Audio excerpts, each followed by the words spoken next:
So I know we've thrown a lot of information at everyone. Thank you for listening. Thank you for showing up. I don't want to lose the reason why we had this meeting. That's for the victim. It's a horrible tragedy that affects all of us. We take it very personally when someone in our community is attacked. You've seen the passion from the folks that work here. We all have that passion. I'd like to thank council for showing up. They take this personally also. And we're here to answer questions, and we will respectfully answer any questions that we can. If we tell you that we can't, it's not that we don't want to tell you everything that we know, it's that we don't want to compromise the investigation. So again, thanks everyone for coming. And what I'm going to do is, I think, because what we have is a handheld mic, and I'm going to start on my right, your left side of the room, and we'll work our way this way. So everybody, within reason, because we can't be here till midnight, gets a chance. And if you can, listen to the questions so we're not being repetitive. That way everybody gets a chance that has a new question to ask that information. And then again, once we get to the other side, we'll call it an evening. But again, remember respectfully, the reason for this meeting is because we had a victim of a homicide in the city, and we're here to honor her memory and do what we can to support the community. So we're going to start here on this side. If you could just have me a comment, sure. Okay. One thing I forgot to mention is, and it's very important, especially to me and my team we work with, is it's not against the law to be homeless. A lot of people, again, like I mentioned earlier, are homeless because of circumstances outside their control. And unfortunately, the homeless community in itself gets painted with such a broad brush that they're there willingly because of choices they've made in life. And I want us all to remember that that's not always the case. And quite honestly, it's a very, very difficult life in a community to be a part of. A lot of people that we come across that are either too proud or just haven't gotten the help are there because of circumstances, again, outside their control, and they want better life for themselves and for the people that they make relationships with. So again, just because these two individuals were homeless, I don't want us to start associating with every homeless person has the capability to do such a violent crime. I want us all to understand that a lot of people are good people that are just in some bad circumstances. So.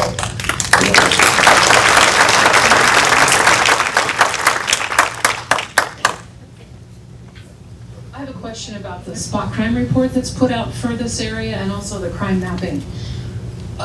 There are things going on that aren't reported on that site. Is there some kind of criteria that has to be met before it's put on the site, or is all crime put on the site?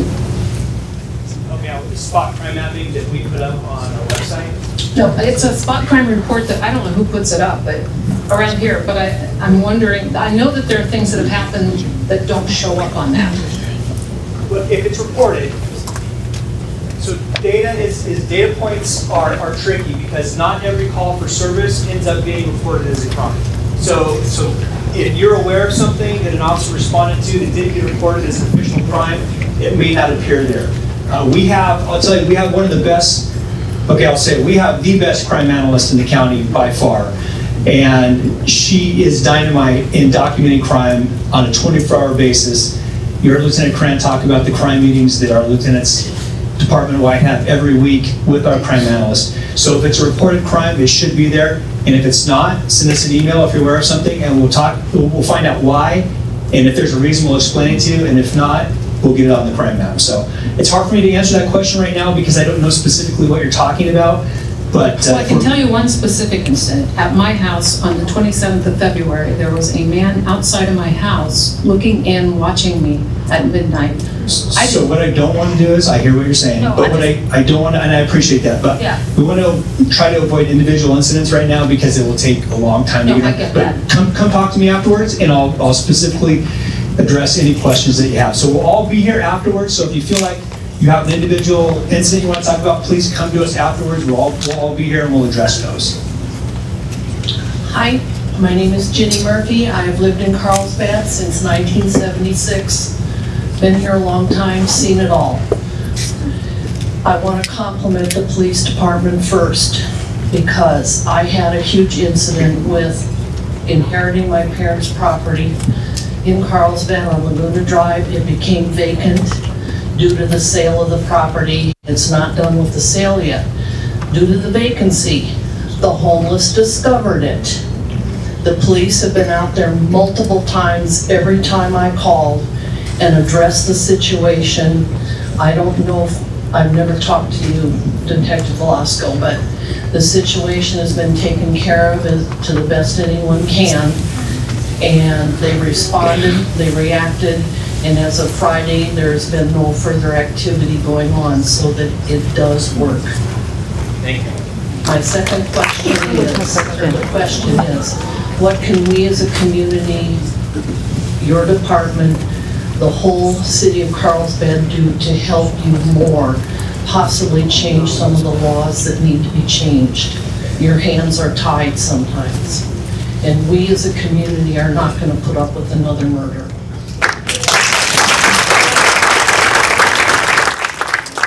Yeah, that's a big question, and I appreciate the thoughts. We at a local level get the rule book, and the rule book comes in the forms of codes that are legislated at the state level, and we abide by the codes that are legislated. So it's a really big question. I know that our council is looking to be very active at the state level in the legislative process. So what I would suggest is contacting your council district representative and discussing your concerns, because they can bring it forward. And we actually have lobbyists that are employed by the city that will bring our concerns forward. So that's really the best way to do that. And at the council meeting last night, you can go back and watch the council meeting online, and they talked all about it. And our lobbyists were there and gave a presentation to council, so you can watch the whole presentation. And they are open and willing to listening to your concerns and bringing forward to the state. Hello, I'm Joanne Brooks, and as a follow-up to her statement, I did contact our state representative, and they advised that they would be here. So I would just like to ask, who is here representing? Who is our state representative, or who's representing our state representative? I'm not sure you're going to get a good response on that.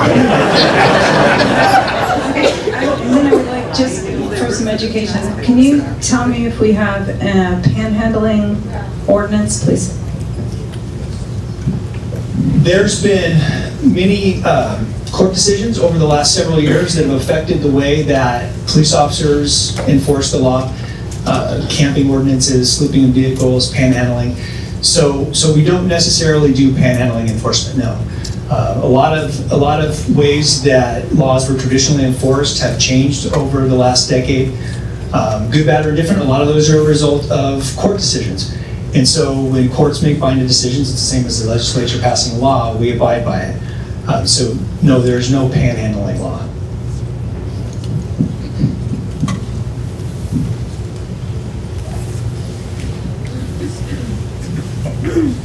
Thank you for the presentation tonight. My name is Renee Holmes. Can you please give us the name of the victim, how many children she left behind, grandchildren, great-grandchildren? We've never heard her name all night. Well, I'll be happy to mention her name. I'm going to stay away from the children and the great-grandchildren, but the victim's name was Marjorie, I'm not sure I'm going to say this right, Gawit. And so that was her name, and she is, or was, a resident of our community, and again, we take this personally, and I appreciate you saying that. Chief, if I may, just to kind of dovetail on that, through the investigation and the community involvement that I've had, I've gotten to know her a little bit through this incident, and I can tell you the amount of friends and family and the people that she touched is not lost on the Carlsbad Police Department. You have detectives out there investigating this. They are people, they have families, they have brothers, they have sisters, they have mothers. And the fact that she's gone does not mean we're gonna give up at all. It does affect the officers working these cases as well. So thank you for asking that, and we cannot honor her any better way than to seek justice and hold those responsible as much as we possibly can through our investigation. So thank you for that.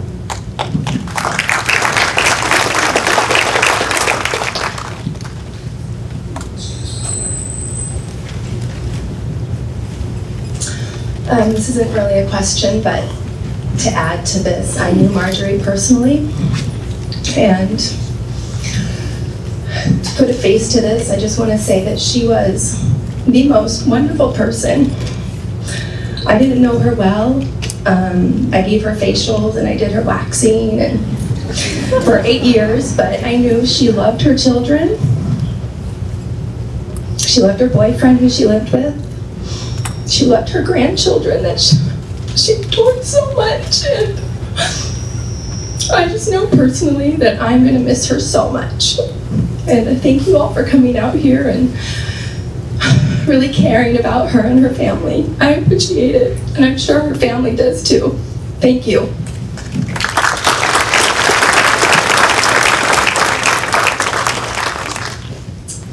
I have a question. When you meet these homeless people, are you able to background check them just because you're meeting them? No, I think homeless folks or people that are in house are no different than anybody else when it comes to the enforcement of our application of laws. If we have a reason to, and it's really not a background check, we'll run people's criminal histories if we have a reason to. But we are bound by the laws of the state and the Department of Justice when we do criminal history inquiries. So if there's a reason to, if someone's arrested and there's a case, yes, we do that. But if we're just contacting someone for the first time, we may run their driver's license if necessary or if the situation merits it. But no, we don't just randomly run background checks on folks.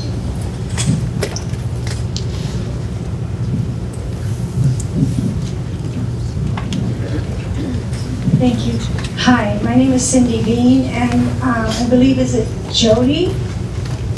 Yeah, mentioned something about permanent supportive housing, and I was wondering if Carlsbad is involved with that, and if so, how? And then I have another comment. Are you talking about housing folks that we come into contact with? Well, since we have these homeless people, and I'm also involved with the Showers of Blessing. I'm one of the people that gives them showers on Tuesdays, because we have found that the people who are clean on the street, I believe, appreciate themselves a little better than people who are without any kind of bathing facility whatsoever. And I don't know if you all know about showers, but we just do that through our church, and it's available to them. So I see a lot of homeless people, and most of them are harmless homeless. But of course, I know that there are some with protective knives or this or that too. And I've had them invade my backyard and my house personally. It's not a comfortable feeling at all. And also, okay, so I wanted to know about the supportive housing at this moment. So, to answer your first question, I am very familiar with Showers of Blessing. I've actually gone on multiple occasions and introduced myself, and I work closely with them. In regards to permanent housing, that's accomplished through the city's homeless response plan and the team, which is based out of the Housing and Neighborhood Services out of City Hall. And we can talk afterwards, and I can give you a little bit more information as far as the options that are available and the steps to get someone into permanent housing. And my second item is, I also own some commercial property here in town on State Street. And right behind our property on State Street, it's at the end of State Street, almost to Oak, there is a porta potty. And I know homeless people use that, but also, and I'm not saying it's necessarily homeless people, somebody has been going over the back fence of our property. There's a girl that has a garden area there. Hey ma'am, I will talk to you, so I kind of know about that issue, so I'd be more happy to talk to you after the meeting. So I'm not saying it's homeless. There's a lot of questions, and I would be more happy to talk to you about those individual questions, because again, I am familiar with the question that you're talking about with the porta potty. I'm not. So, Okay, I guess. Isn't this a community forum? It is, sir, but if everybody has a story or a specific incident that needs to be addressed, there's just not time. Look, you can look around how many people, and the real reason that we're here is about this incident. And there are a lot of offshoots for that, and we don't want to disrespect everybody's time. We want to respect everybody, and if there's an individual that has a question that we can answer one-on-one, and they can spread the message, once again, our message is about community safety and security, and there's a lot of ways to accomplish that, and a specific incident may not apply to everybody in this room, or maybe only to a half a dozen, so that's why we need to keep moving on. So I have a question about the incident. Yeah, we're getting into the About the incident. That's what we're trying to do this way. I'm primarily concerned, I don't know if it's all right to ask the question, how was the victim's home accessed? Yeah, thank you. That is a specific question about the specific details of the crime, which, as we said earlier, is not something that we're at liberty to talk about because of the integrity of the investigation. There's only a few people that know the answer to that, and some of them obviously are the police officers, some are the suspects, and we want to keep that information to the investigation itself. Thank you for asking though. Hello, I just want to say thank you to the police department as well, but I have two specific questions. One, you mentioned don't approach the homeless. So was the encampment directly behind the victim's house in that canyon or on the trail by Kelly Park? Greg, you want to grab that one? I'm sorry, I was getting asked another question. I was just asking, my first question was where the encampment was. Was it directly behind the victim's house or on the trail by Kelly Park? No, it was not directly behind the victim's home, so if you were to say, you know, they came right up the hill and this was the first house, no, this is not like a targeted thing, like they just had to go straight up the hill from their encampment. This would be, they would have to walk down Park around it, so it's closer to where Kelly is. One more question. So my children go to Kelly School, and so at about 9:15 maybe, my wife was coming back from taking the kids to school, and she said, "I saw this really weird guy, creeped me out." And when we found out about this, of course her question was it that person? And my assumption was like, there's no way. But the helicopter footage showed it was that person. So my question is, was the school notified, and why was the school not on notification? I mean, we've had incidents in previous. Well, as we were talking about earlier, when we did, as you saw the timeline in the investigation that we had, as we were following the information, there was nothing to indicate that there was anybody in that area at the time. We had, as you saw the LPR of the direction they went, when we located the vehicle at 5:45 in the morning, that's the last known location of the suspects. And as we worked it, that's when we got the community's help. And as we've talked about that a lot tonight, we really can't do this alone. So when you see that thing that when Jody was talking about, it's not quite right in my neighborhood. There's no harm in calling us. If we come out and we find it's your neighbor and they just happen to be wearing their, you know, gardening clothes and they don't look like their normal self, and we contact them, there's no harm there. But if it's not that person and we can identify them, and even if it's not that they're doing anything illegal, we've at least contacted them. They know that you're the neighborhood that's going to call, and they're not going to come there because they know if they do, the police are going to be called. And if they shouldn't be there, we have that information. Does that answer your question? It does.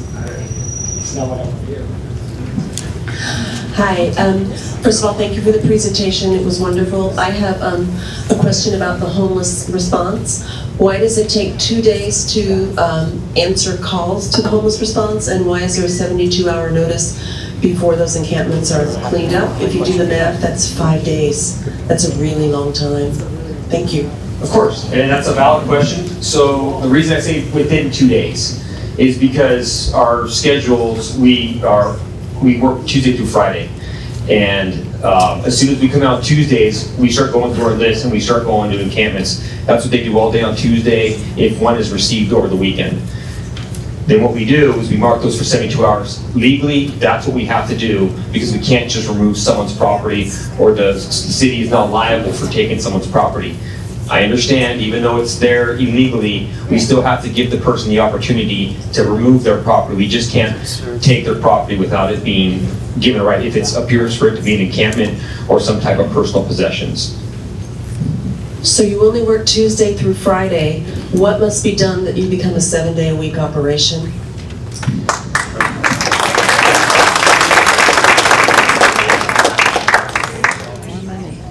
That's a big question. We have limited resources, and the resources that we do have, I mean, I can tell you 3 years ago, we didn't have a homeless response team. And so we're very fortunate when I went to council and said we needed these resources, they were given to us. We use the resources we have to the best of our ability, and that's really a bigger question than I can answer right now. That's a city budget question. But we have more management at the top now, don't we? Yep. Than we did like a couple months ago. I don't understand your question, but we'll get to you. Can you share with us if the victim's home had any of the crime deterrents you mentioned earlier, like motion detector lights, alarm system, dog, anything like that? No, we can't. And again, folks, when I say we can't, it's because we are working with the district attorney to prosecute this case. We have to be respectful of them putting their case together. Believe me, we discussed this meeting with them ad nauseum before we had it. So if I say that I can't answer it, it's because not because I don't want to, it's because we can't. Hey, first of all, thank you very much for the compassionate things you all have had to say and do pursuant to the homeless population. I have a brother that works extensively with homeless people in Texas, and the stories and things he's told me, you're doing God's work in that way, and I thank you. I'd like to, first of all, dovetail on what this lady said. What do we have to do to get you guys more resources, not only as far as the homeless response officers? We're shutting a mental health facility at Tri-Cities, and I think that there are so many wants versus needs things that I see coming across this council. Wants versus needs. Well, I think number one thing is, as a matter of human decency, to us who are homeless, and there's people living in the cars at the senior center, I think that we need to devote more resources to getting that addressed. And I think Carlsbad does a much better job at it than most communities, including the one next door. But what do we have to do to get mental health resources applied to these people in a more effective manner? And number two, there's 5 politicians here. I challenge you guys to go over and make sure that we have these officers funded to take care of things 7 days a week.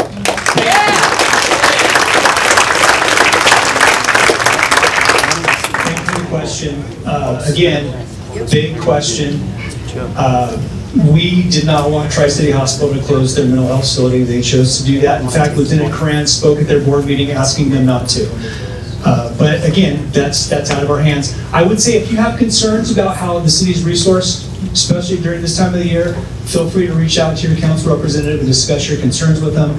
All the department directors bring forth their requests during the budget process, and then we go. So I can't really answer the question. I understand your concerns. I hear you, but again, that's nothing that I can answer for you today. Yeah?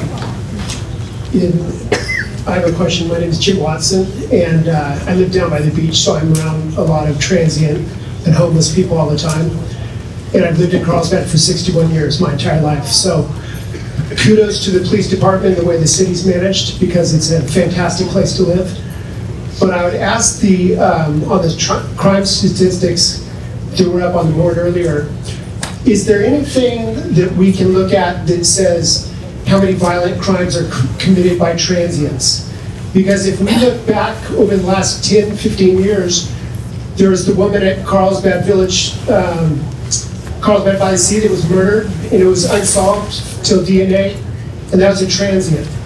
There was the one solved in November with DNA, that was a transient. This is 2 more transients have taken someone's life. When we report crimes, we report them on a form. It's a countywide form, but there's no box to check homeless or not homeless. And again, we want to focus people's attention on the act, not somebody's housing status. Just because somebody's homeless doesn't mean they're going to commit a violent crime. Do homeless people commit violent crimes sometimes? Yes. Do non-homeless folks commit violent crime? Yes. The majority of those crime stats you saw up there, the aggravated assaults were not committed by homeless folks. So again, I think the more important conversation is the see something, say something. If you see somebody that doesn't fit in the neighborhood, that makes the hair on the back of your neck stand up, call us. There's no harm in that because, like Lieutenant Cran said, if they're your neighbor, the worst thing that happens is we tell them to have a nice day and it's good to meet you. So it's a difficult question to answer because no, we don't track folks simply on their housing status, and it's not anything that really anybody does. Do we know people that are chronically homeless because our homeless outreach team contacts them? Yes, we do. My name's Jeannie Chapman, and I've lived in Carlsbad for 20 years now. Lived in Aviara area and moved to Bressy Ranch about 4 years ago. I just want you to know that I have never felt more unsafe since I've lived here. And let me just tell you, my daughter just moved back here, and she was in Carlsbad schools and was a big water polo star here. And I just want you to know that she moved into my neighborhood, and she lives in a very secluded area of Bressy Ranch. And right away we started noticing drug dealers in front of her home, in front of her $1 million house, okay? So we started calling constantly. The beat cops came out eventually, blew her off until her husband came out, and then all of a sudden she was willing to talk to him. But you guys took it very lightly, and we actually had them coming out, hanging out by, you know, there was cars lined up on Fridays ready to get their cocaine. And it was unbelievable, unbelievable. And it took just so much work. And we didn't want to alarm too many people right away. But eventually my daughter, when we couldn't, we would call. And 2 or 3 hours later, the drug dealer would be gone. And then the cops would show up. Or the police officers, I don't want to call you guys cops. But I will tell you that it's disrespectful. Don't ever do it. For the most part, they're pretty good guys here. But I will tell you that we were at the point where we were getting an attorney because we didn't know what else to do. And my daughter was confronting them to leave, and then she started getting torn up dollars on her things. They would take stuff and put on, so she got cameras and some other things. I will tell you that we were so frustrated. We're getting our own security system, and then we were going to sue the city for what was going on. It was unbelievable the way he blew us off. And so, thank goodness, my daughter said, I went to high school with Priya. So is Priya here? Hey, Priya. And so I contacted Priya. And she's our council person in our thing. And let me tell you, within 3 days, all of a sudden, things changed. I shouldn't have to call Priya. She's really awesome, though, I will tell you that. But I shouldn't have to get her to stick the city manager on you, to make phone calls. And as a matter of fact, one of the lieutenants, his children actually live with his step-wife in Bressy Ranch. So I want to know what you guys are going to do to stop blowing us off. I read this little list here, right? Don't talk to them. You know, when all this happened, I thought, oh my goodness, it's going to be my daughter next. They know where she lives. She confronts them to get them off her street because the police officers would never come. And so, lovely Next Door, finally we reached out to Next Door. Finally we reached out to our Bressy Ranch Moms group, MOBS. And let me tell you, they started calling too. We bugged you until you couldn't ignore us. But that should not have happened. Priya should never have been involved in this. Your city manager should never have been involved in this. I hear you. There's other people with questions. All right, but I just want everybody to know here that you guys go to your city councilman if you have to. And you know what? The drug dealers are gone. Thank you very much. Finally, after 4 months. Happy to talk to you after the meeting about your specific issue. I've already talked. Hi, I'm Cynthia Trevino. Thank you for everything you do. My concern is about statistics and communication. The statistics are nice. You can do a lot of things with numbers. I loved the man's point about transients and 3 or 4 murders a trend does make. So my question is, what are you going to do to keep us up to date? I appreciate the YouTube videos and the next door, which is how I found out about this meeting. But my concern is things are moving really fast. Laws are never going to move that fast. Your manpower, your budget is never going to move that fast. And so we need a place that's public, that we can see what's happening. I keep hearing things about Crime Map. I use the internet all day for my business. So now I'm even more concerned than when I came here, because statistics are too neat. And I believe that if I have to go to city council, whoever I need to go to, I will. Now I'm convinced that we need some sort of public media, easily accessible media place where incidents are reported, because if they don't fall within, if they color outside the lines of what your laws are, they're going to slip through the cracks and we're not going to know. And so I have to tell you, I'm even more worried than when I came here. And so my first question is, how are you going to address that in a public way? Next door is great, but I don't know, I like that, but I don't know what else everybody else thinks. My second question is, at what point will you make public how these criminals invaded and committed this horrific crime? How will you and when will you? I'm not sure I understand your first question, because it's... How and when will you make public incidents, or how can we all share with each other incidents as they occur? We can't wait for the laws to say, oh, we can't make anything public until the DA sends his case. I guess that's fine, I understand that. But the point is, things are moving really fast. And one of the benefits of social media is that citizens can post things when they see them, even if they don't fall in the parameters of what you're allowed to share. So what are you going to do? Sure, hang on one second.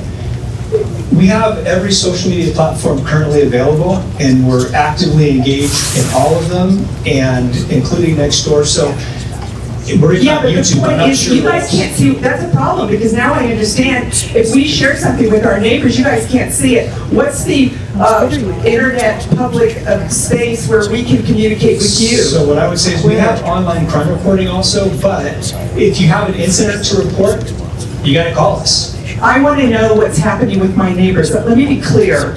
I want a place where we can all understand and share information. That's the point of social media. Citizens sharing information with each other. Sure. I don't even care if you guys have access to it. I think that's what Nextdoor is. Is that enough? Yeah. Is that enough? We'll get to see. And when and how will you make public the specifics? So that's going to come out through the natural progression of the court case. What is that? The case has to be adjudicated, and as you know, the suspects in this case that were arrested, they actually have rights. So there is right to a speedy trial, there's right to face your accuser. Normally, the preliminary exam to see if they have enough evidence to charge them in a trial would happen tomorrow. But that has already been delayed based on a lot of factors for a couple months. It takes a long time. As I said, the last August homicide that we had from the family member dispute, that person is awaiting trial. So that's from last August. None of that comes out because that trial hasn't happened yet. Then there's appeals, and it has to be finalized. So it's not going to be a quick process. Like I said, we're going to be transparent. You may not like the answers that I have to give you, but it's not something that can come out right away, and it is going to take quite a long time for those details to be made public because of the fact that there are trials and the fact that there's going to be appeals to that. Possibly. Of course it's been years. Okay, that's all I wanted was serious. My name's Robin. I have to go to work, so he's letting me take my turn. 27-year resident in Carlsbad. Only recently do I lock my door now, which is sad, but that's the world that we live in. So I'm sure you can't answer this question. This is my burning question was, because I'm going to ask the room because the officers are probably not going to be able to answer it. Is there any indication that these people scoped out the neighborhood days in advance?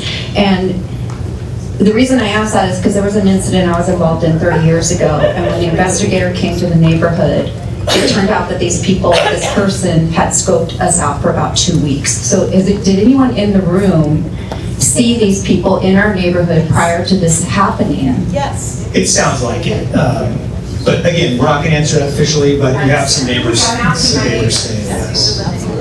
So my we have to make sure that we're contacting the police and saying, this is not right, this is wrong. Yeah. One incident in 27 years where we robbed, and it was something small, and we know who did it. But my point is, we have to make that phone call and say, this is not right. So we hear you. We're reiterating. See something, say something. I appreciate it, ma'am. Thank you. Hi, my question is if our children, I realize that all transients are not bad, but if we see transients in our neighborhood often and they're harassing our children and our children are having altercations with them, tug of war with their bicycles and such, not wanting to walk home from school because they're sleeping in mattresses next to our house, things like that, do we have to wait until our children are hurt to have these people removed from our community? No, or can we call and have them removed because they're harassing our children and our children feel unsafe and before something like this happens? I hear you, ma'am. That's again, you gotta call us and let us know what's going on. You call us? But your hands are tied, No, they're not. Our hands are not tied when people are playing tug of war with kids' bikes. That's against the rules. But call us. Call us and let us take the action. Believe me, folks, if we can do something proactively to avoid a tragedy, we will do that. We have no desire for any bad thing to happen in the community. That's why we put on the badge every day and go to work. But you gotta call us and let us know what's going on. The officers in the street want to be helpful and proactive, and we'll do everything we can to avoid So my that. specific question was, though, if we do call and say that our children are being harassed by these transients, will they be removed from our city? I can't answer that. Will they be removed from our city? If they go to jail, they'll be removed from our city temporarily when they're in jail. If they did something that would require that, when they get out of jail, where would they go?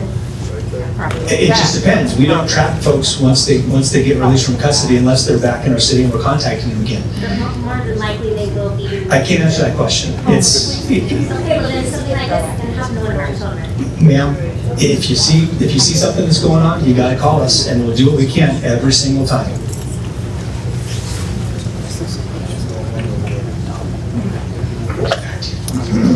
Hello, I'm a younger parent with a child here in Carlsbad School.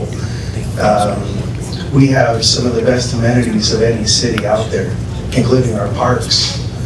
And I find that the area that my son goes to for sports is equally inhabited by the kids as well as the homeless and the druggies.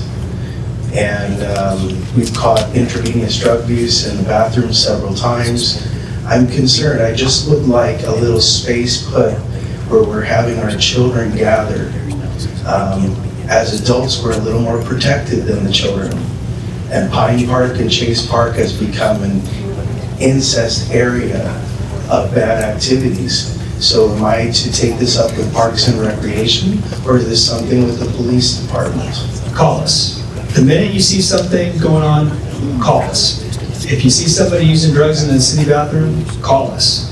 If you see people at the park when the kids are playing that don't belong there, that look like they're involved in something they shouldn't be, call us. Even if our officers come out and walk through the park and watch the baseball game for a little while, we're okay with that. You know, that's an integral part of community policing. But folks, just so you know, the city's 40 square miles, and at any given time, I may have 10 to 12 officers on the road. During the daytime, I may have 20 if there's school resource officers and traffic officers. So that's a lot of square miles to cover with that amount of folks. So we can't be everywhere at once. And if you see something that needs to be addressed, you gotta call us. Because we wanna be there, we wanna be involved in the community, we wanna help. But that's why the whole phrase of see something, say something was developed in the first place, because we don't know what we don't know. That's why Lieutenant Cran was saying earlier, it takes a community to police a community. I mean, Sir Robert Peel, the father of modern policing, said the police are the people and the people are the police. We simply get paid to do this, but we don't know what's going on without the community's help. Your eyes and ears are invaluable to us. And we've made different strides throughout time with technology and those sorts of things, but really it comes down to, it's a people business. What we do is a people business. And unless we know something that's going on, we can't be there.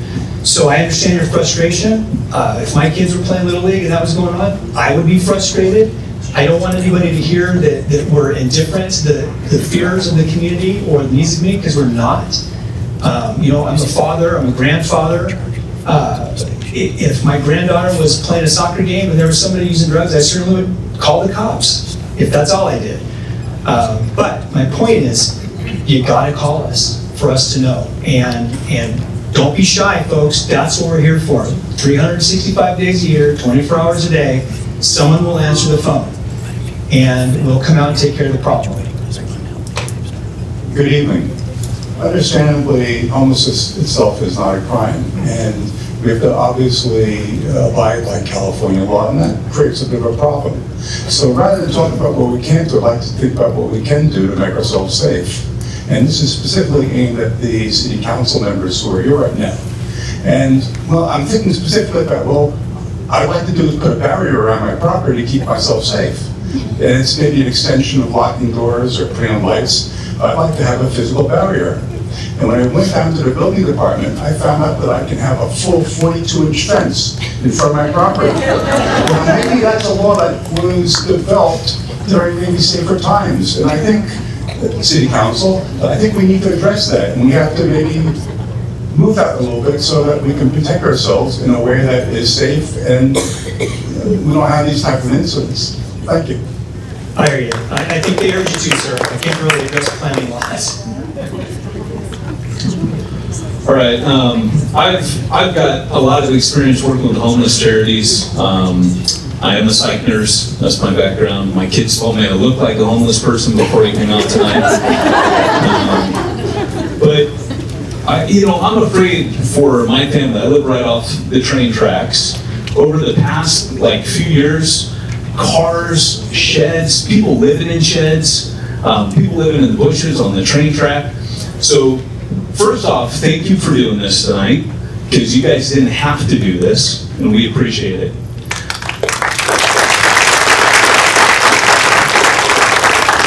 Secondly, I think HOTS is amazing, and I definitely want to talk to you after HOT. I want to talk to you afterwards. Seems weird to say that to another dude. Thank you. But here's the other thing. Is there a relationship, because I know there used to be a rail authority that used to kind of monitor the train tracks. I'm feeling like that's a really vulnerable area in the city right now. I've had a homeless camp just across the street from my house. My neighbor is also on the tracks, and there's been a homeless camp there for 2 years, and every time we call the police, who have been great, and they've come out and they've never given us a hard time, we feel stupid, because even when I find a guy hiding in my bush and I go, dude, what's up? I've got my mag light, and he takes off. I can see all this stuff. I can see my kid's toys that he's stolen out of my garage, and I can see stuff all littered down the tracks, but that camp stays there. And so my question is are the tracks you didn't mention the tracks earlier. I'm sure you do go to them, but my question is, when I call the police, and I'm sure you guys know my name by heart now, when I call the police and ask for help, does it automatically get reported to HOT? Because it's been a lot more than 72 hours for that camp to get cleared. So yes, we get messages from dispatch that send an email to Police HOT. We've sat in and sent citywide emails, quite honestly, to all departments about homeless people and how to get a hold of the homeless response team at Police HOT. And in regards to the tracks, the sheriff's departments, that's their jurisdiction to control those tracks. But we do walk the rail trail. We do walk the north side over by Chinkapin. We understand where the hot spots are. That's where we are. Yeah, and I'm telling you, we know that those hot spots, they get cleaned up, they clean up. But I get emails from officers. I say I is the Police HOT email. Emails from officers, supervisors, dispatchers. We get these complaints, and they all get sent to us, and they all get distributed to the officers to go check them as soon as we come into work. Thank you.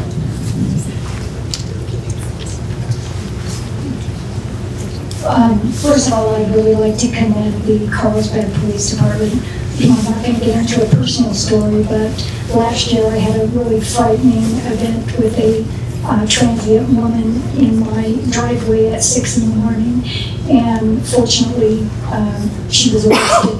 I won't go into all the details, but I was really appreciative of the rapid response from Carlsbad PD.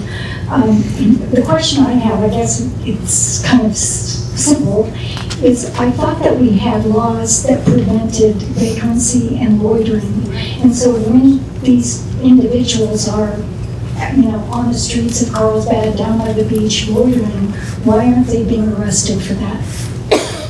We don't, ma'am. There's no law that says you can't be on the beach or on a public sidewalk or in a public park, any public space. So there's no loitering or vagrancy laws anymore? No. Loitering would be if you were on someone's private property and they asked you to leave and then you were trespassing. People can't block a public sidewalk. There's certain things you can't do, but vagrancy is not a legal term really for breaking the law. Okay.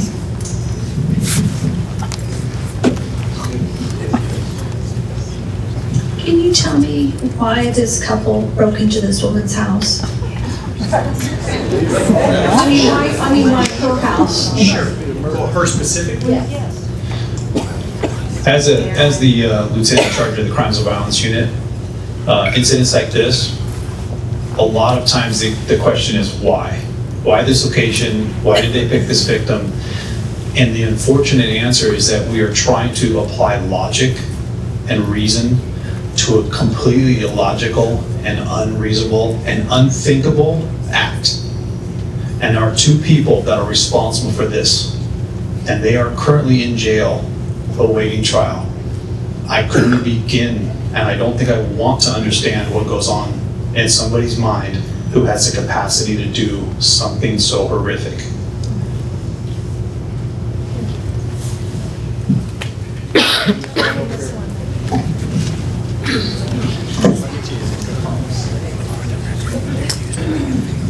I live in Carlsbad, but I own property in Oceanside. And my property is along the beach in Oceanside. And we have had numerous times when people homeless have broken into our property on the beach. We've called the police, and the police have said to us, this is because of Proposition 47.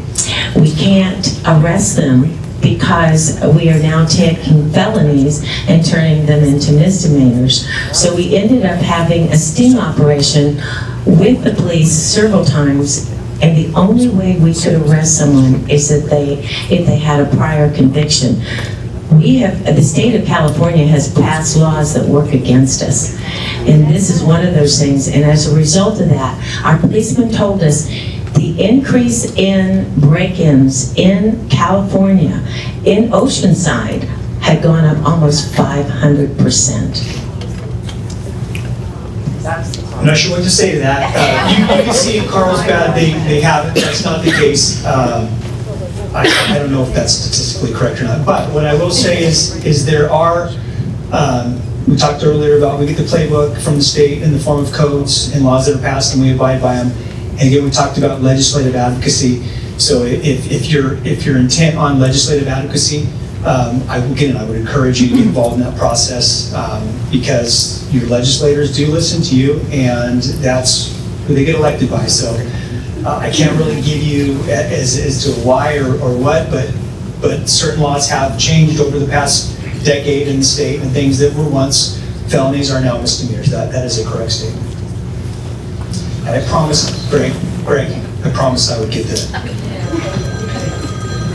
Hi, my name is Tony O'Connor, and I think the presence of everybody here tonight is great, but I want us to remember the reason why we're here is because of Marjorie. Marjorie stayed on that phone with the dispatcher and gave a description to the police department so that they could do their jobs and have these guys arrested, because if not, every one of us would have a sleepless night. And I want to commend the chief, and I want to commend every single person that did contact the police department. And I also want to say that there is a solution. San Diego City says they have 3,800 cameras today documented that around the city that helps prevent and stop crime. Maybe we should follow suit. I appreciate the comment. And I also commend Marjorie for staying on the phone like she did. It's phenomenal.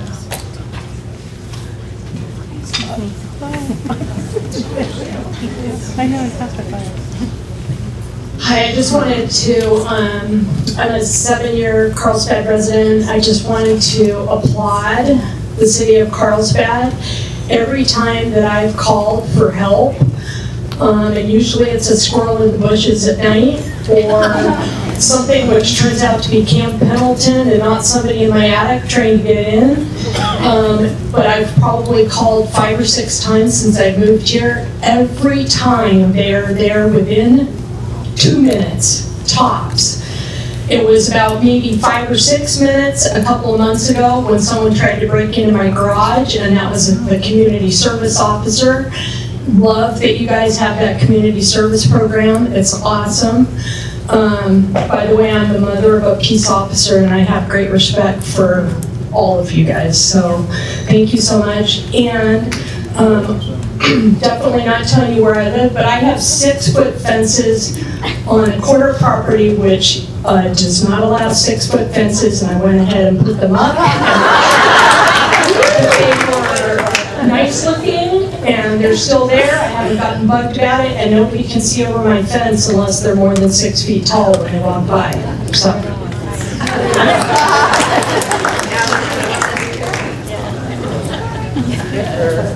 Hi, 5-year resident of Carlsbad, and we've had some incidents in our neighborhood where we've called the police department and had neighbors call the police about the incidents, and we felt like we didn't get very good service, and the incident was not resolved, and we called many times. And I do hear you say, call when you see something, and we did follow that advice, and we were not helped, and our neighbors weren't helped. So I guess the question is, as in response to the incident that we're all here for, are you doing any changes on enforcement or on outreach? I mean, what are you guys changing anything in response to what's happened? So really, I heard 2 questions. The first one is, I did say if you see something, say something, but it will also say if you're ever dissatisfied with service, you got to call me, because I don't know. Again, I don't know what I don't know. And whether it's a misunderstanding in the service or you didn't get good service, either way, we'll resolve the issue for you. So, folks, if you're ever dissatisfied with any service you receive from the police department, call the police chief. That's what I get paid for. And I'll make sure that that's resolved. The second one, the outreach, that's why we're here, having the meeting. Are we going to change anything because of this incident? I think the answer to that is no. We haven't identified anything to change. We had 2 people that committed a crime in our city. It's a horrible crime. There's nothing, I mean, we were there responding to a prowler call when this crime occurred, and we're going above and beyond. So I would venture to say if you called every police chief in the county and asked them how many are using FLIR devices to look for prowlers on prowler calls, you'd probably get a pretty low positive response to that. So what I'm saying is, we go above and beyond our best of our ability on every call. But again, if you're not ever dissatisfied, call me and let me know, and then we'll try to resolve that for you. Sincerely mean that. Hi, I live in the neighborhood, and thank you for this meeting, the Oxford County Homeowners Association.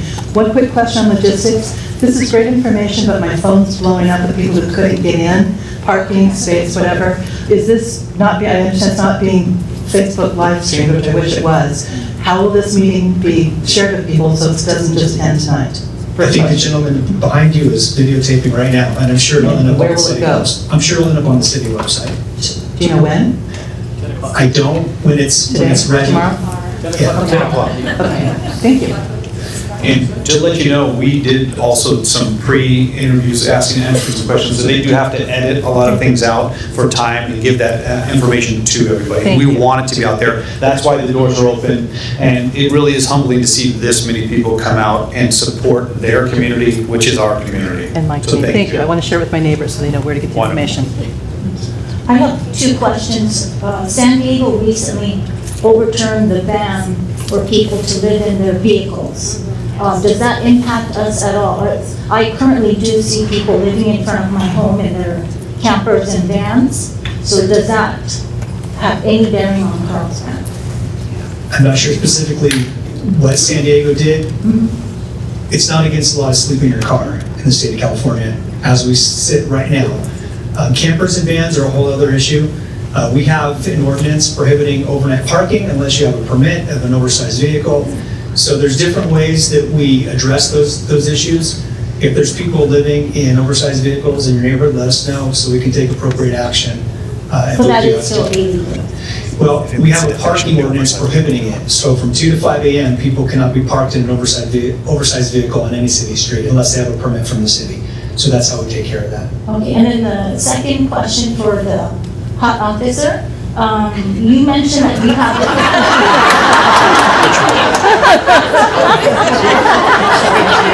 Sergeant Eagle.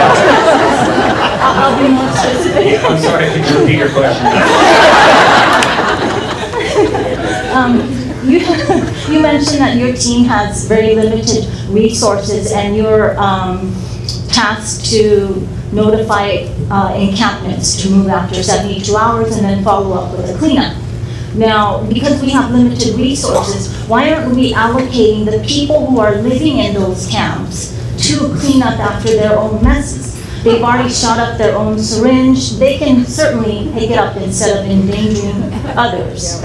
We have to clean up. I agree with you, as would everyone in this room. The reality is we are stretched very, very thin, and right. So have them do the work. A lot of the time, they're not on property or on scene, and we're not just going to ignore the camp when we're there to clean it up. We clean up what we come across, and it's kind of difficult to force someone to clean up. We do our best. When we do encounter them, to give them an opportunity. We've handed out trash bags before. We've handed out sharps containers. Please throw your syringes in here, you know, to make it easier to clean up if they're going to leave. And quite honestly, a lot of the people that we do encounter during encampments do clean up and leave when they're asked to. And that's just, again, we are stretched thin, and I agree with you 100%. I wish we could hold them a little bit more accountable, but we're doing the best we can there.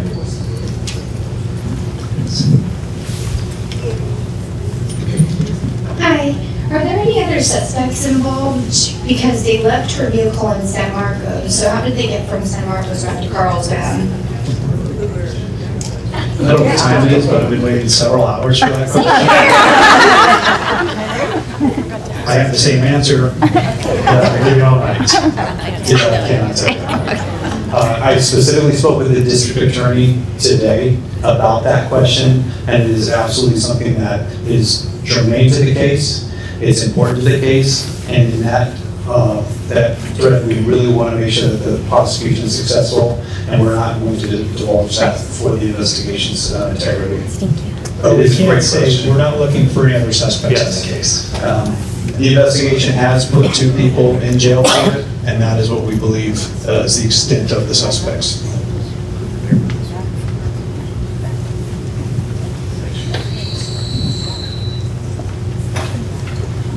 I think this question is very germane. I live directly in front of Marge's house. Her condo is directly behind my home. I'm a single woman with no children. Here's my question, very simple. I'm armed to the teeth. If an intruder comes into my home, what is the California law on shooting him or her?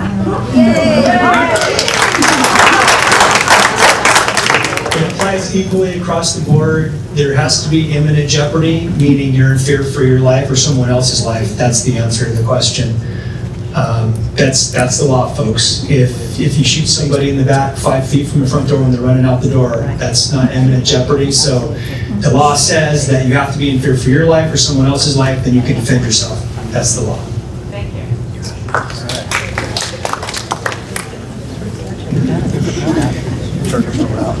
I'm a new resident to Carlsbad, just a year and a half. My question is, your statistics of 2,800 homeless, 145 arrests, that's less than 1%. How is that acceptable? So when you see those contacts, Sergeant Velasco tried to express to everybody, a lot of those are repeat contacts. It's not 2,800 individual contacts. So sometimes we contact the same person 40, 50 times before we get that person into permanent housing. So that's not an accurate number of 2,800 separate individuals. That's the number of contacts the officers had during that time and when they were in the field. Thank you. And when you say you clean up after some of the drones check everything, how is it acceptable that you let them back in? You know, you said, and they come back again. How is it acceptable that you let them come right back after you've just cleaned it up? It's not, and that's why we go out and clean it up again. But I have the same reasoning as I gave before, is that we have 40 square miles in the city, and we can't see everything all at once, and we don't know what we don't know. So if we clean up an area or an encampment, and then a week later, folks move back in, we go back and recheck it, we do it all over again. There's no way for us to be everywhere all at once, and so those things do happen. And folks that get comfortable in a certain area, or there's resources close by, or the freeway on-ramps are close by, they tend to go back to the same places. Hi, Patrick Gravitt, 30-year resident here. Tonight I've heard the homeless population now, we used to call them transients and hobos and all that, now they're part of a homeless community. That's very nice. I've heard we shouldn't confront people. We've heard there's 3 to 5 days to get rid of transient camps. They can sleep in their cars. There's no panhandling ordinance. They can sleep in the parks, and so on and so on and so on. It may not be a welcoming environment in Carlsbad for these people, but it's not unwelcoming. You're going to need a bigger room next time.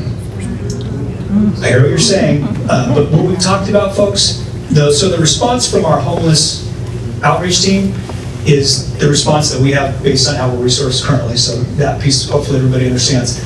As far as the laws of the state of California, that's a whole separate issue. Many of those things that we told you we can't do anymore used to be laws on the books. They're not anymore because of court decisions. So we are bound by the laws of the state of California, just like every other police officer. Sanctuary state. Just like every other police officer in the state. That's a whole other issue.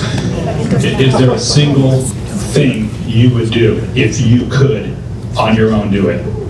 If I could wave a magic wand and have every person who's currently homeless have a permanent residence and be a healthy, happy person in society and be contributors of the taker, I would do it. But I think that discussion's been had for centuries. And to follow up with that, what the chief is talking about, he's absolutely right, except for the fact that what Sergeant DeVelasco talked about earlier is that this is a choice for a lot of individuals. And for my career, you guys have asked so many questions. My battery. Good thing I have an outdoor voice. We've contacted people, and as I said, I've been a police officer for 24 years, and I knew all of the transients, the homeless, whatever you like to call them, in the downtown area, because that was my beat. I knew them all. I knew their dates of birth, because I filled it out so many times on the booking slip. I knew where people were born, because I filled it out so many times on the booking slip. The problem is now what we're encountering is we're encountering 19-year-olds that have made the choice to be homeless in Carlsbad because, as Sergeant DeVelasco said, this is Carlsbad. Why did you choose to live here? This is a great place to live. Southern California is a wonderful place to live. You're not in Nome, Alaska in the dead of winter. So when you deal with somebody that is actively making the choice to be homeless at 19 years old, that's where I start getting confused and say, how do I address that person? What can I do to encourage that person to change their mind? And what they told us, they'll keep telling the officers of the HOT team is nothing. If you arrest me for whatever you think I might have done, you've just housed me for the night and given me food. And guess what happens when I get out? I'm going to be homeless again by choice.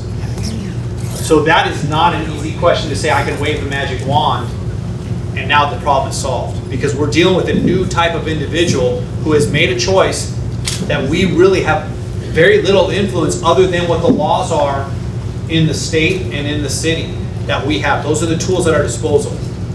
And we cannot arrest our way out of this problem. We have to take a compassionate approach, treat them as humans, and see what we can do to appeal to them because they are your neighbors and we want them to be good neighbors. But there are neighbors that you have that live in houses that aren't good neighbors either. And we arrest them.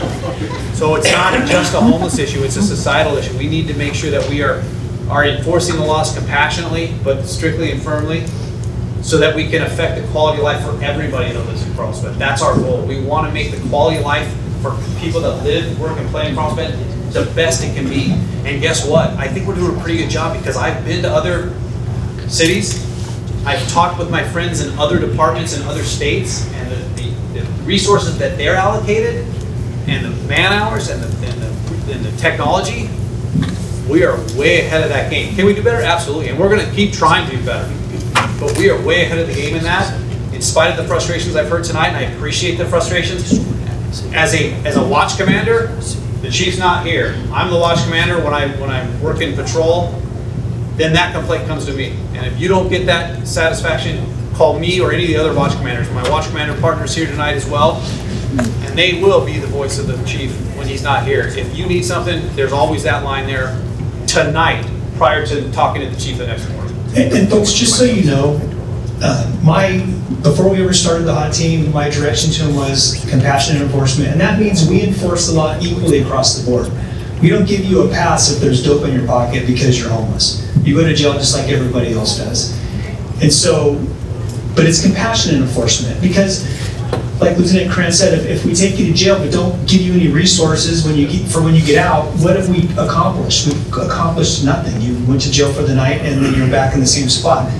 That's why we provide resources, referrals, and we keep going after them over and over and over again. But we certainly don't give people a pass when they commit criminal activity just because they're homeless. It's equal across the board. If the high school kid has dope in his pocket or her pocket, they go to jail, so does a homeless person. It's equal across the board. So we heard you can't panhandle in Carlsbad. Is that State of California has laws, sir. It's not Carlsbad centric. Okay, so that was just clarity. Great. Okay, so city ordinance against it. You have city ordinances against certain things that the state allows too, right? No, we don't conflict laws with local and state. We don't do that. Well, skateboarding's not illegal, correct, in the state of California? So we're talking about city ordinance of no skateboarding. Sure, apples and oranges, and I understand the confusion. So we control our local roadways, and we can say no skateboarding in this area because it's been deemed unsafe or unproductive. That's different. Okay. One's a free speech issue, and one's a pedestrian on a roadway issue. We also put stop signs on our city streets. We also post speed limits. We also do, so there is local control to a certain extent, but we don't conflict local control with State of California laws. So State of California has something called the Manual on Uniform Traffic Enforcement. We abide by that, even though we're exercising local control when we put up stop signs and those sorts of things. So no, we don't conflict out.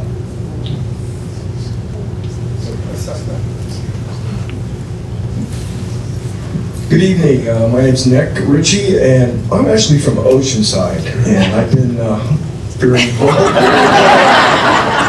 I appreciate his but anyway, I've been working on this situation for quite a few years, and it's quite a developing situation, but I really want you, as the one woman mentioned it here earlier, and the chief has also made mention to, these guys are doing the best absolute job that they can. And if you want to inform yourself and educate yourself, the unintended consequences of Proposition 47, 57, and also Assembly Bill 109, and then Martin versus Boise, which was just handed down by the 9th Circuit Court of Appeals, do so. It'll really open your eyes to what these guys are dealing with. So they're doing the best that they can.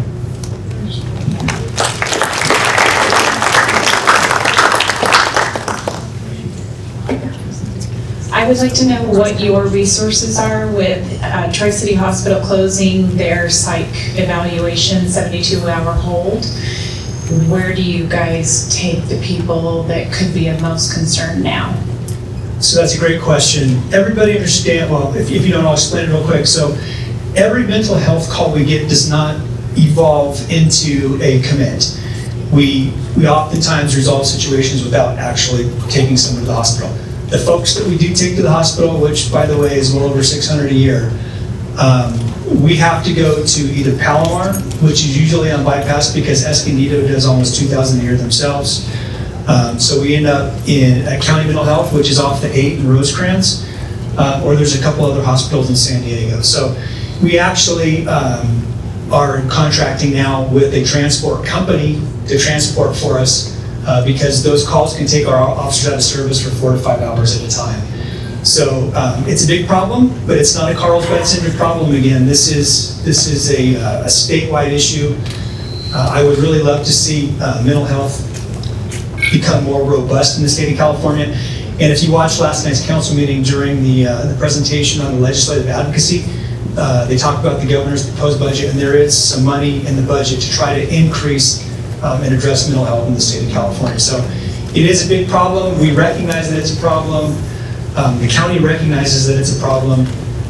So I think even the Board of Supervisors at a county level is trying to implement more locations for us to take folks that need the help. So, yeah. Hello, good evening. My name is Jeff Mornis. I live close to where this incident occurred, so it's close to home to my wife and I. But we are new residents to Carlsbad, and we give you guys props. The Carlsbad Police Department, fantastic. But I went to a city council meeting and they mentioned the homeless response plan shortly after the incident. So I looked it up, and I just wanted to share with everybody here, you know, the Carlsbad team is doing a great job. The numbers are low. It is 1.8% of our population of the 2017 number, so it's great, it's good. But I would challenge you guys to look at some of the other communities near us. You got Del Mar, they're at 0%. I know we've got to be compassionate, but what are some best practices? We talked about the state, you know, laws, whatever, saying that we can't do this, we can't do that. It's clearly Del Mar, they're at 0%. Solana Beach, 0%. There are other communities near us that are at much lower.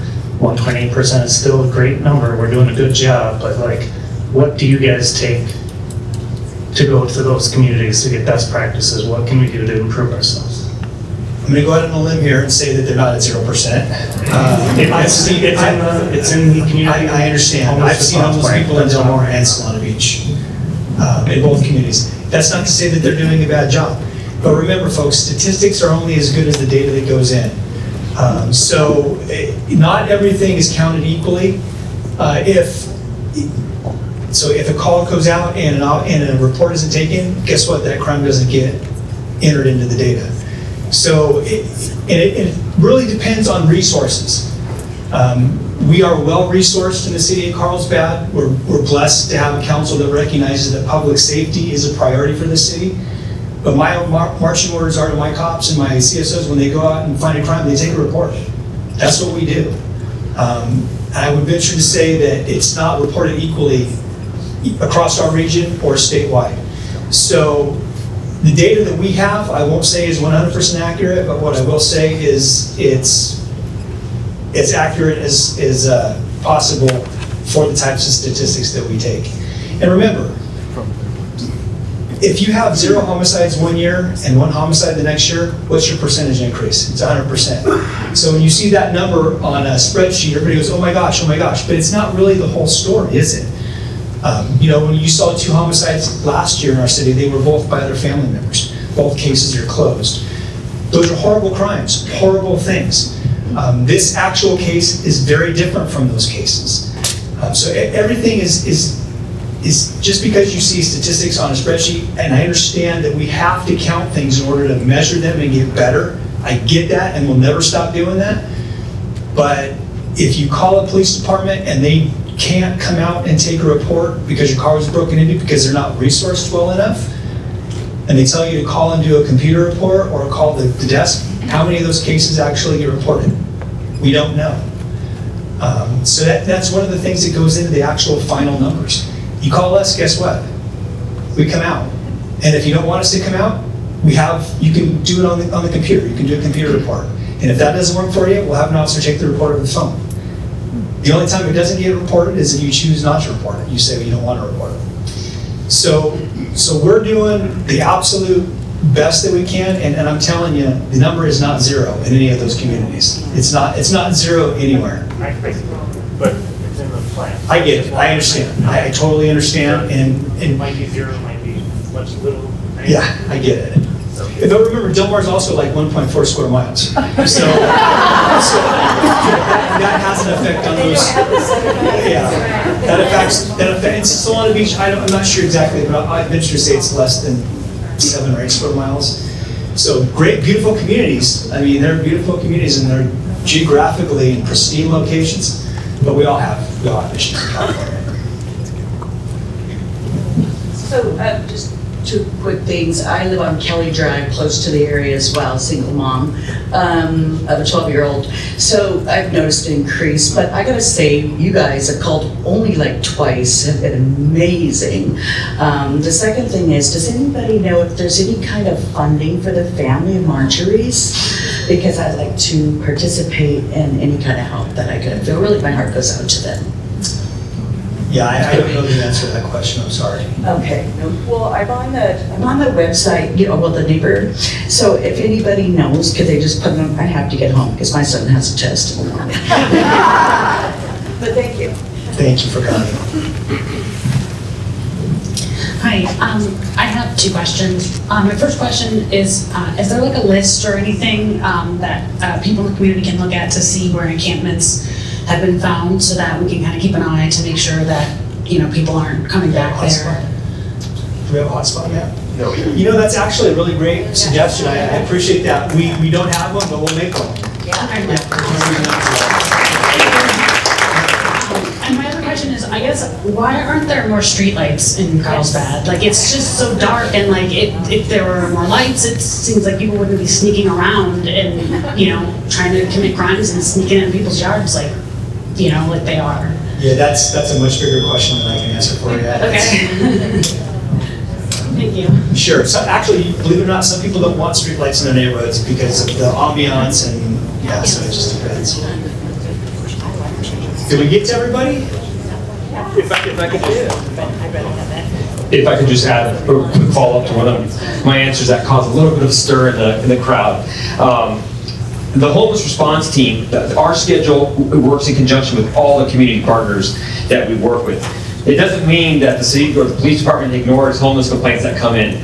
Those do get handled, and that's how we get the information. So if you call at 1 in the morning, if you call at 10 o'clock at night, the call is still going to get handled. There will be a patrol officer that will respond out, usually 2, and we'll handle the call. So I want that made very clear. We don't just handle homeless calls during the weekdays. That's you call, you're going to get a police officer. Whether it's someone camping or sleeping in the park or doing something they shouldn't be doing after hours or something suspicious on a Saturday, you're going to get a police officer. The only information will come back to us during the week where we work with our community partners, and then we can get them, you know, in touch with resources, our social workers, but all the partnership that we work. So I want to make sure that that's clear. You see a transit-related issue any time of the day or night, day of the week, it will be addressed. Yeah, thanks for the clarification. Yes. We don't ignore them on the weekends, I promise. Sure, ma'am. I think we really need to be real and clarify that we have criminal transients and then we have homeless people who are down on their luck, and we have compassion, etc. We need to get them the resources, etc. I think a lot of us are extremely unnerved because we're living among criminal transients that we're scared of. I just want to make that statement. I hear you, and if you're scared, that's when you call us. And again, the worst thing that happens is if they're not breaking the law, we come out and see how they're doing. So don't be afraid to use the police department. We're here because we're in the people business, and if you have the hair on the back of your neck standing up, call us, please. Did we get to everybody? Sure, ma'am. We live in the neighborhood as well. It has happened. Of course, we're crushed and unnerved.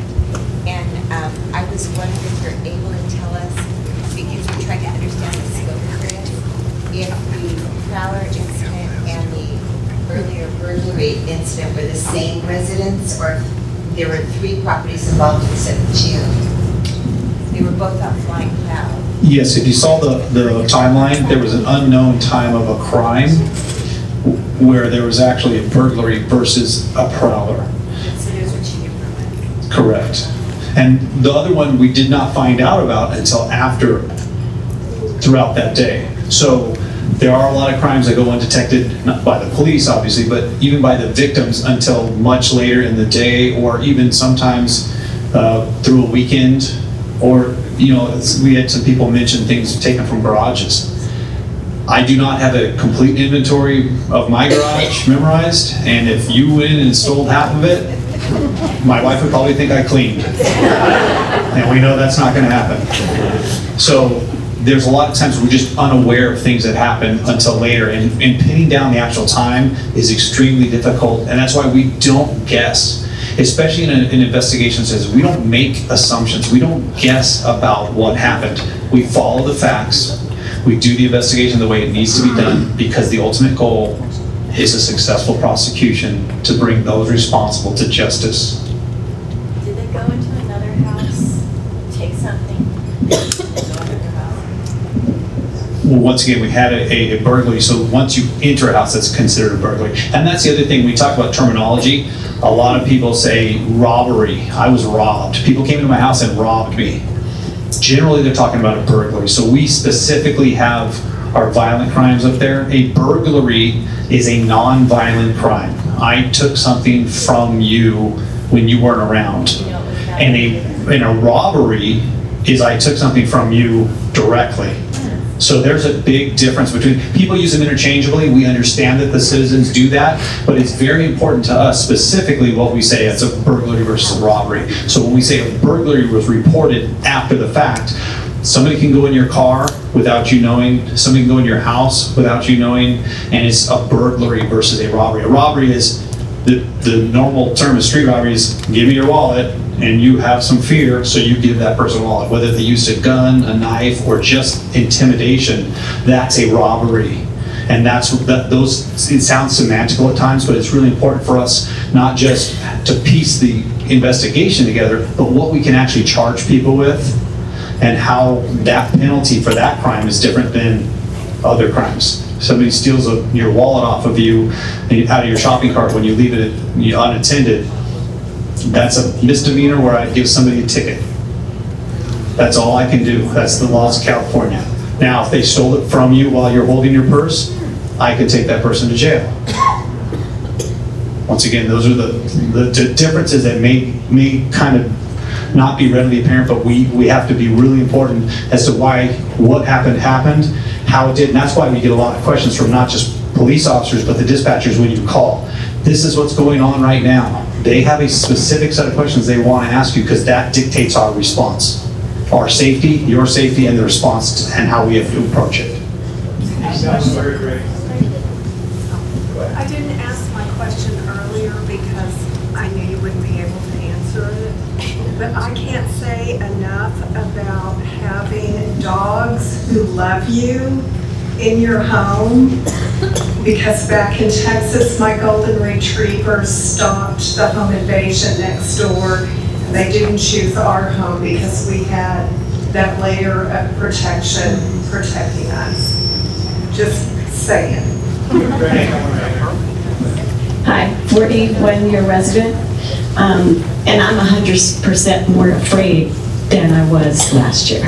So in response to that's a statistic that's real home for me. So one of the reasons I came tonight is to hear that there is some type of mapping, because I do think that we are all very compassionate for those who that we need to be compassionate for, but the criminal tragedies, not so much from me.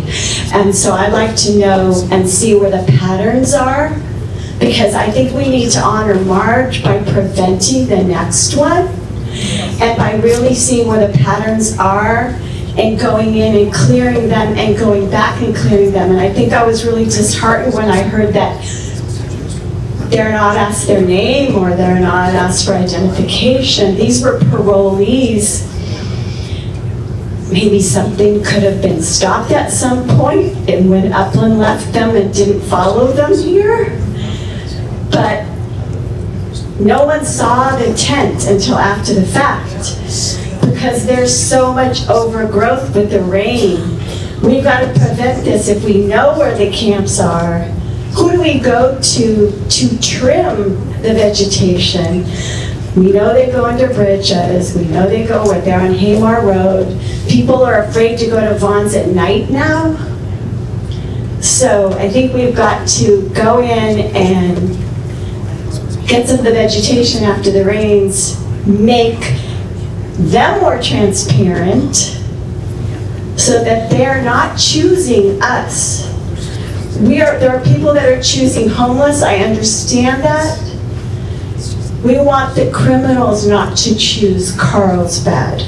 So we need to be more preventative, I think, and if that means going to the street or we bring our weed whackers out, but we've got to expose and go in and ask their names, even if we're the ones that have to do it.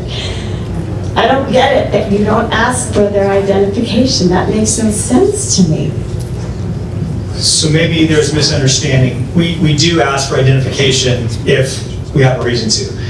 State of California, we have certain thresholds we meet. One, to stop, so there's a consensual contact. Hi, I'm Officer Gallucci, the Carlsbad Police Department, can I see your ID?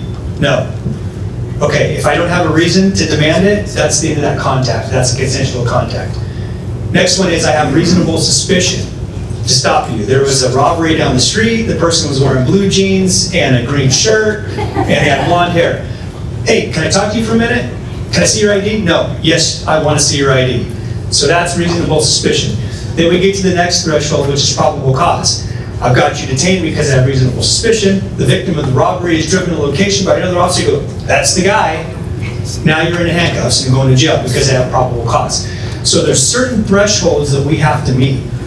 Most of our contacts with our homeless population are consensual contacts. Hi, I'm Officer Gallucci, can I see your ID? Most of the time people tell us, yes, this is my name, this is where I came from, this is where I live. I would say 99 times out of 100. But there's that one time where people tell us to go pound sand, and then we go pound sand. Because we're bound by the laws of the state of California. So if you're under the impression that we don't ask, we do ask. Your question was multi-tiered as far as where the encampments are located. I think that was a great suggestion tonight for us because we do crime mapping anyway. We can certainly develop a map that has hotspots on it. But again, depends on who owns the property, if it's a protected environment because it's a preserve like Calavera or Boniquitos or Agua de Onda. There's so many things that play into the question. But if you're afraid to go to Vaughn's for a specific reason, call us and let us know. We'll go sit in front of Vaughn's. I'm not joking when I say that. We get paid to be out there, folks, and we're out there. It doesn't matter if it's 3 o'clock in the morning, 3 o'clock in the afternoon. But you shouldn't be afraid to go to Vaughn's. So if that's the case, give us a call.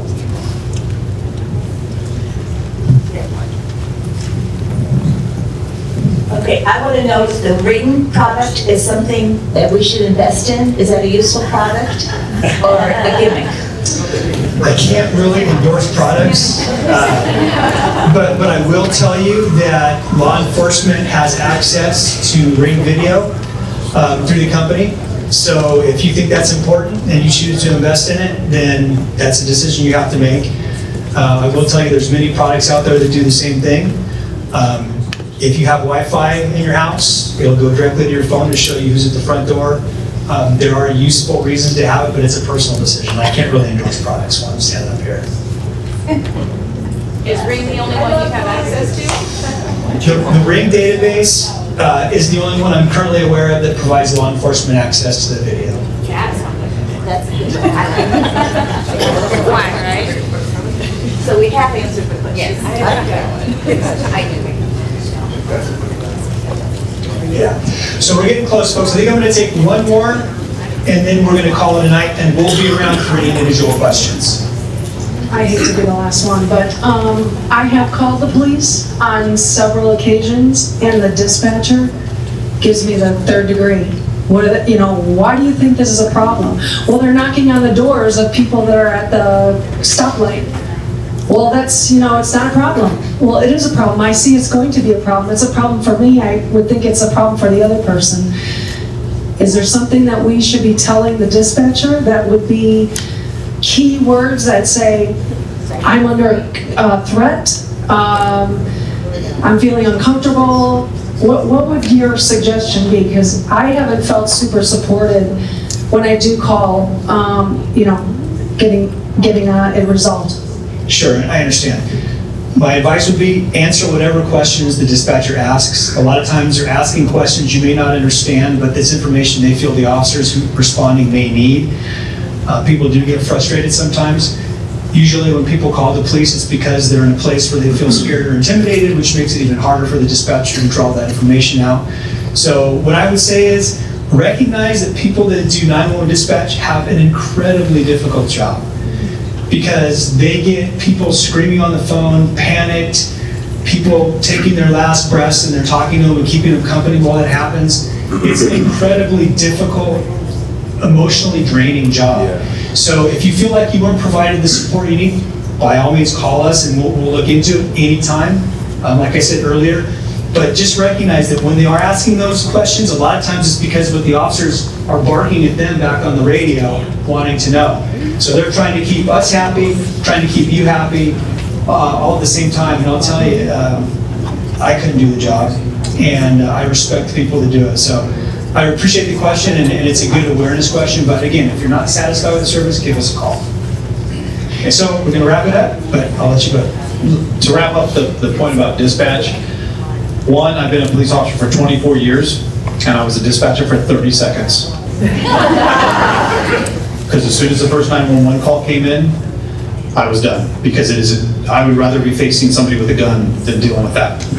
So as the chief said, it's an extremely difficult job. In this case, the dispatcher did a phenomenal job to get the information to the responding officers that led the investigation, that kicked that investigation off, got the officers there as soon as they possibly could. As you saw, it's rounded to 2 minutes. It was closer to a minute and a half that officers got on scene once they received that call. So the dispatcher was responsible for that. So the kudos to them, and we really cannot tell you enough how much we appreciate everybody staying here this long to get the information. And this is not the end of the conversation. This is just part of the conversation. We're going to be here afterwards, and we're going to be here tomorrow, and we're going to be here next week, and we're going to be here next year, and we're a part of this community for all time. So thank you for your attendance and your attention, and please drive safely on the way home.